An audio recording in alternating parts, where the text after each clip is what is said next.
Hi, this is Steph with Belladonna Dyes. So I needed to mix up some more soda ash today, so I thought I would just take you guys along for the ride. This is really not planned and I'm not editing it. I just wanted to share with you some behind the scenes. All right, so it's time to top off my soda ash bucket. So I thought I would just record for all of you brand new dyers. So this is soda ash. I only made it a few months ago and I'm running a little bit low. I like to keep it up here a little bit. So I'm just gonna top it off. It's fresh enough that I don't need to completely make a whole new batch. So when you work with soda ash, you want to always make sure that you wear a mask or a respirator. I don't have a fancy respirator yet, so I'm just going to wear one of these standard masks. But you always need to make sure you wear a mask. And I'm going to try not to have to do a voiceover for this one. I just want to go straight to it. It's quicker for me to get it uploaded if I don't have to do all the fancy editing. So I'm going to put on my mask, and it might be hard to hear. I might be shouting, so forgive me. So mask, soda ash, water, and an immersion blender. And I only have one immersion blender, so I use this to mix my dye. So I just made sure to rinse it extremely well. There's no dye in there at all. You do not want to get dye in your soda ash. You know, in best case scenario, I would have two, but it's not very cost effective to buy two immersion blenders. But I do have a link for it down below in the description box. They are affordable, and I highly recommend that you get one for mixing dye and soda ash. The immersion blender is your best friend. All right, so we're gonna get started. So the first thing I'm gonna do, there's already soda ash in here, and I just wanna create more. So it's 1 gallon of water, and I have this gallon jug here that I got from Amazon, and I have a link for it down below in the description box. And back when I first started, I took a measuring cup and I measured out exactly where 1 gallon is, and I marked it off. So 1 cup of soda ash to 1 gallon of water. Okay, so here we go. We're gonna get started. Since I already have water down in there, or soda ash water, I'm gonna put the soda ash in first, and then I'm gonna mix it up. So with soda ash, the second it hits the water, it wants to shard up, rock up. So you got to kind of work quickly. And if I add the water first, it's going to be too deep for my immersion blender. See, right now it's perfect. So soda ash first, and then the water. And again, this is just me topping it off. Even if I was making brand new from scratch, it's the same recipe. 1 gallon of water, 1 cup of soda ash. And I took all of that information from Dharma Trading Company, and that's where I get my soda ash. And all of the links for everything are down below in the description box. So here we go. Let's get started, okay?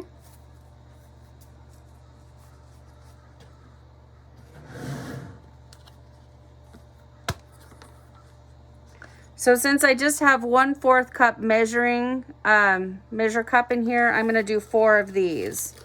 I know that, well, maybe I shouldn't. Maybe I should put it in a, here. I'm gonna do it in a 1 cup so it's not so confusing.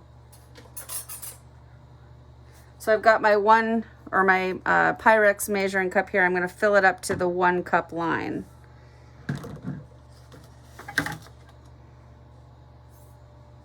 I don't know, you can't, I'm doing it off camera, you can't see. 1, 2, 3, 4. Yep, 1 cup. All right. So here we go.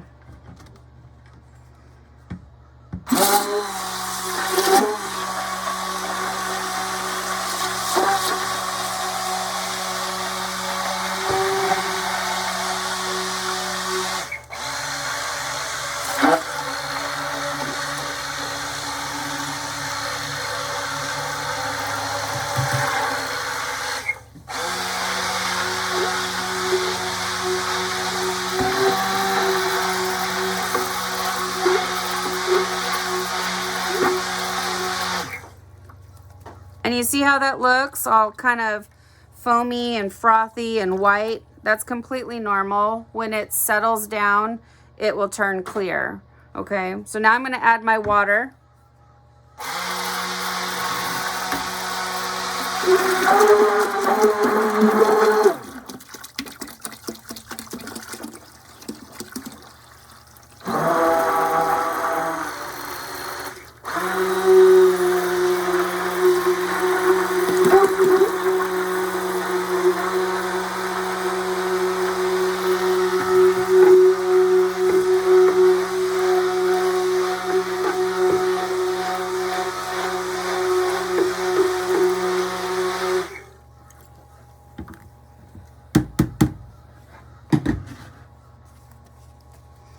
Okay, that's it. That's all there is to it. Making soda ash is extremely easy. Mix it right inside of your bucket.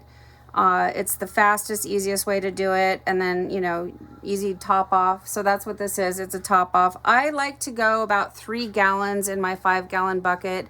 Always keep in mind that you need room to put your items down in there. If you were to fill it all the way to the top, when you start putting things in, it's going to want to overflow.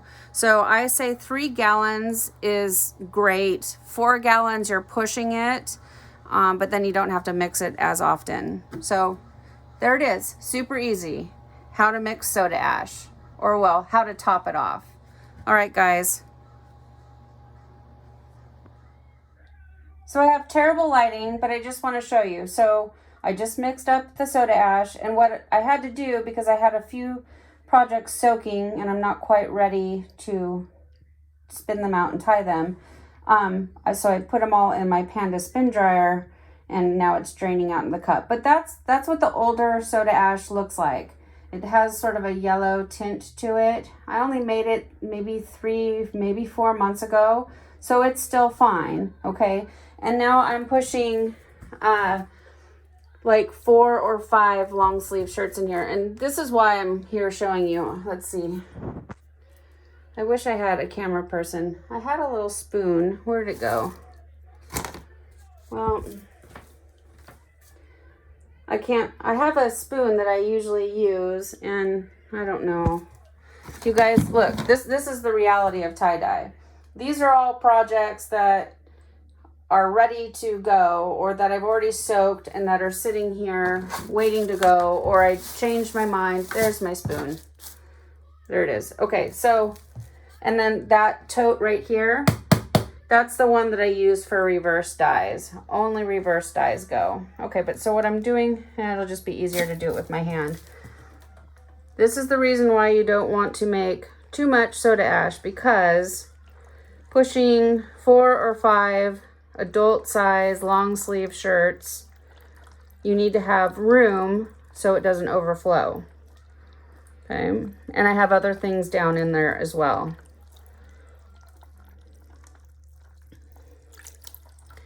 And again, I'm sorry that this is not professionally recorded. I'm doing it with one hand all by myself, you know, just showing you the behind the scenes of what really goes on. Now, you want to let them soak for 20 to 30 minutes. Make sure to get all the air out so they don't float up to the top. They're all submerged. And then you want to always keep your soda ash bucket covered, because it will evaporate and you're just wasting money. Okay? Oh. Since I'm right here, let's do 2 things. I'm going to pour this. And try not to spill it. Oh, hold on.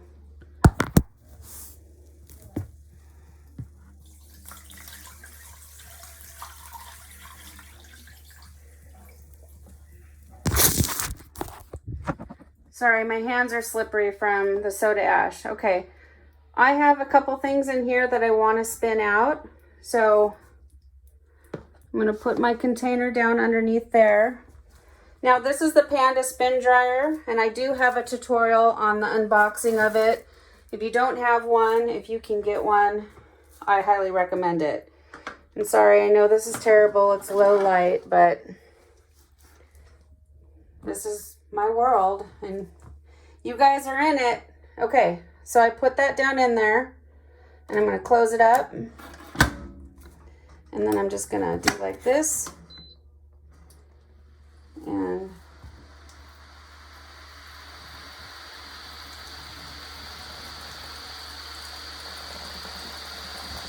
Nope, it's a little off center, so I'm going to just hold on to it until it gets going, and then it usually will balance itself and stop moving. Yep. Just like that. Easy peasy. And mine runs about 9 minutes. I'm not sure if all of them are like that. But see, now look, all of that soda ash is going to be able to get reused. I can put it right back inside the bucket. No waste.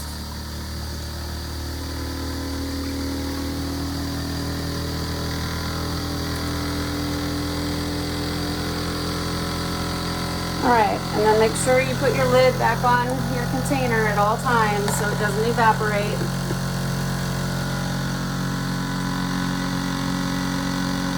Alright, this was just a quick, spur of the moment, no plan. I know it doesn't look great, but, like I said, welcome to my world, into my scatterbrain. Look, there's all my projects. Some more projects. They're everywhere. This was the 4th of July shirt that I had planned. It was supposed to be a spirograph for the 4th of July.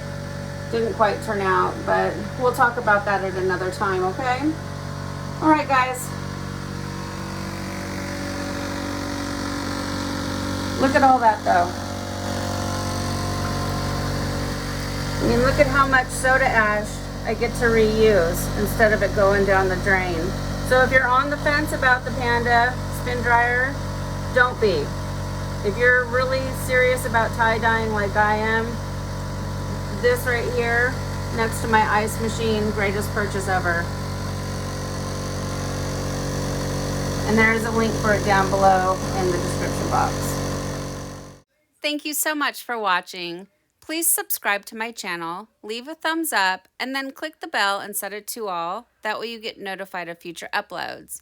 And remember, have fun tie-dyeing.